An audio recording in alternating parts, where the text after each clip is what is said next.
They used to get away with it, but not anymore. Rated D, exposing Microsoft, one lie at a time.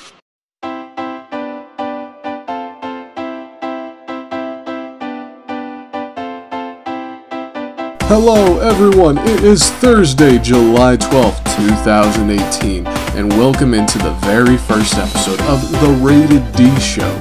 Now, the Rated D Show is going to be a show that we're going to try to do weekly. It is going to cover various topics that have gone on in gaming over the past week or so, as well as, drama that goes on in the YouTube community, of course. We're going to feature guests, interviews, live calls, all sorts of stuff. This is going to be crazy, so make sure to keep an eye out for this every week. Now, to start off with this episode, a lot of these PC gaming nerds like to talk about Steam sales during the summertime, which, let's face it, they're old news at this point. We'll have a full video about that in time. And just a small example of that is right now, on the PlayStation Store, you can get the Order 1886 if you're a PlayStation Plus member for $4. And you can get Until Dawn if you're a PlayStation Plus member for $5. So what exactly is the Steam Summer Sale doing when Sony has such fantastic deals? Unbelievable deals, unbeatable deals, unrivaled deals. You cannot get this on any other platform. Because these games are quality exclusives that you cannot play on any other platform. But like I said, we'll get into detail about how Steam summer sales are trash in a future video, a proper video for that. But let's move on to the first real important topic for this video. A lot of people have been complaining about Sony and crossplay, that Sony is anti-consumer. Oh, Sony, the big bad Sony. Oh, we must fear Shuhei Yoshida. This is what people are saying. And it's all because of the biased gaming media. The biased gaming media. These biased YouTubers, which we will expose later on in this show.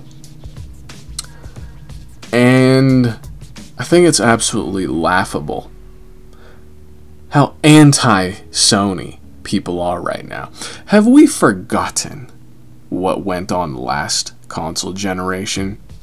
I mean, the gaming media has never been anti-Xbox. Do not listen to these propagandists like CrapGamer and Mooch and Tim Dog. Don't listen to these people because they're liars. Let's not forget at the beginning of this console generation, when Polygon gave the same score for Tomb Raider Definitive Edition on PlayStation 4 as they gave on Xbox One, despite the fact that the PlayStation 4 version ran at a higher frame rate, which results in a smoother gaming experience. And when confronted by this information, the author of the review, the article, he said that frame rate doesn't impact gameplay. I mean, that's about as dumb a statement as you can make as a games journalist, but whatever. So we've had constant situations like that, which, I mean, it's insane. Do I even need to get into Adam Sessler trying to damage control for Microsoft forcing in the Kinect? He was talking about how, oh, PlayStation 4 isn't that much cheaper than Xbox One because you're still going to have to pay for PlayStation Plus to play online now. And the camera, you're also going to have to get that if you want it. The cost for the Xbox One at launch with Live, with Kinect, was still more expensive than a PS4 at launch with the camera and with PlayStation Plus. Plus, PlayStation Plus was $10 cheaper than Xbox Live at that time. But no, Adam Sessler did not want to explain all this to you. He just tried to damage control for Microsoft. And this is the same type of nonsense that you see over and over and over. And you saw it all the time last gen.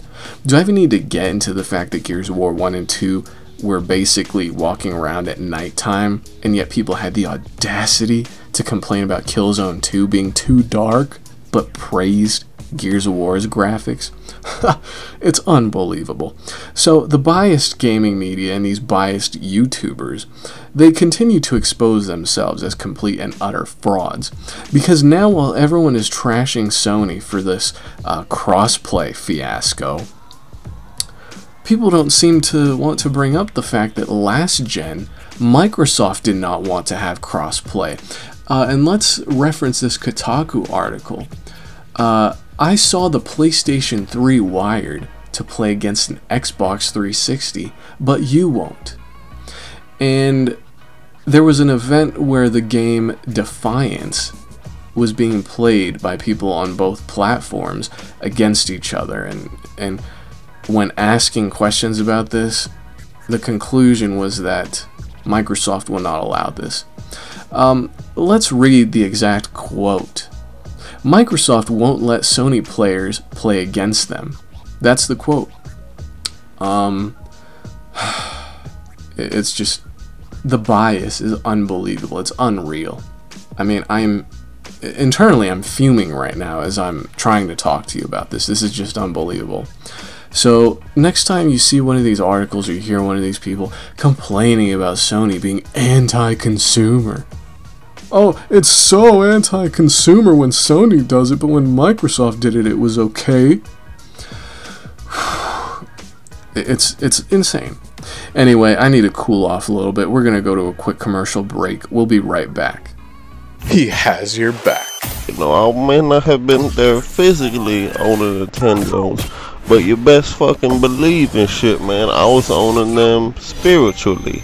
He's got the knowledge. I just got finished working on Zaire's $12,000 PC. Just updated it. If you're not careful, he'll eat you alive.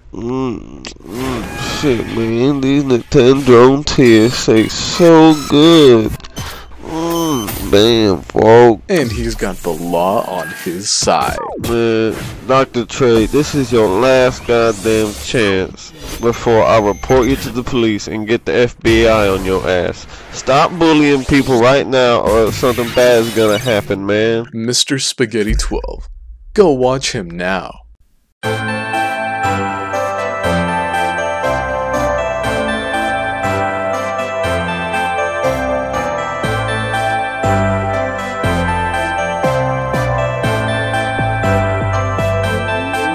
Welcome back, everyone.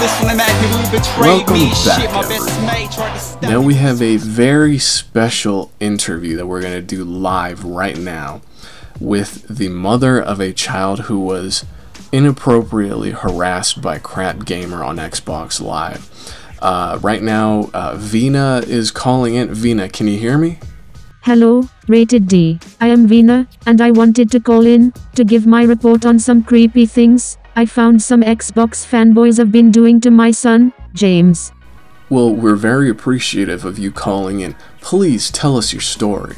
Thank you. You see, James is only 9 years old, and last week he let me know that when he was playing on his Xbox One, he received some very disturbing messages. He was playing Sea of Thieves. I know, that game looks boring as fuck, but he seems to have fun with it, and it looks kid-friendly, so I let him play it. But anyway, he received some messages from somebody named CrapGamer, who was asking him what his name is, and where he lives. My son told him to fuck off, but this CrapGamer was persistent. Eventually, he asked my son to remove his pants and take a photo, then send it to him on AOL Messenger.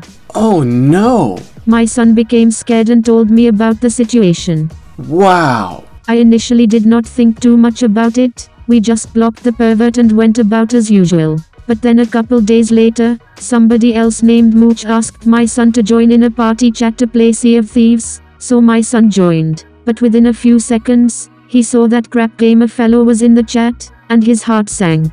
Instantly, CrapGamer told my son, and this is exactly word for word what he said. "Hey there kiddo, let me see those smooth balls baby, I have not felt smooth balls since I was 11, come on over to daddy's house to play." Oh my goodness, I feel like as a parent, this must have been absolutely terrifying to hear your son, tell you the story. Oh my goodness. Yes, Rated D, I was in complete fucking shock.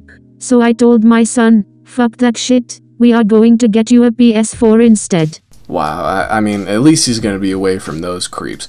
How is he liking the system so far? Because I've loved my PlayStation 4 this console generation.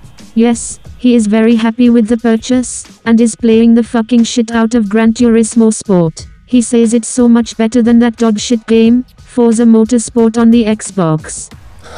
Well, I mean, Gran Turismo is the racing simulator, so I'm glad he's enjoying that.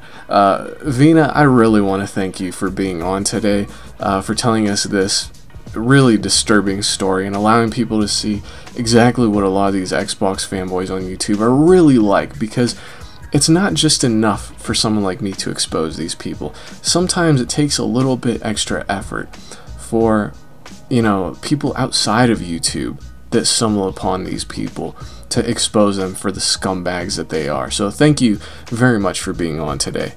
No, thank you for having me on. Rated D, you are a source of inspiration for all suffering parents. Well, thank you. Those are some very kind words. I appreciate it. We hope to have you on some other time. Anytime you're willing to be on, we'll have you. You've been a fantastic guest, very gracious. We loved having you on, so feel free to come back any other time. So that right there, everyone in the comments section, let me know exactly what you think about that story, because I am very disgusted by this. I'm very disturbed. I don't know what would possess someone like Crap to do something like this. And I don't know, is Mooch involved in any way? I mean, if Mooch was the guy that set up the party chat and specifically targeted this one kid, maybe Mooch is at fault in some way as well. I don't know. We're gonna have to discuss this, and see exactly what happens. We might need to do some investigating. But anyway, we're nearing the end of this episode, and like I said, I want to thank everybody for watching this first episode of the Rated D Show. Like I said, I'm going to try to do these weekly, covering all the important topics of the week. Like I said, I'm going to have guests on. It's going to be bananas, okay? Bananas. I think you can already guess from what you've heard so far. So thank you for watching, everyone. That's it for this episode, and always make sure to keep it frosty.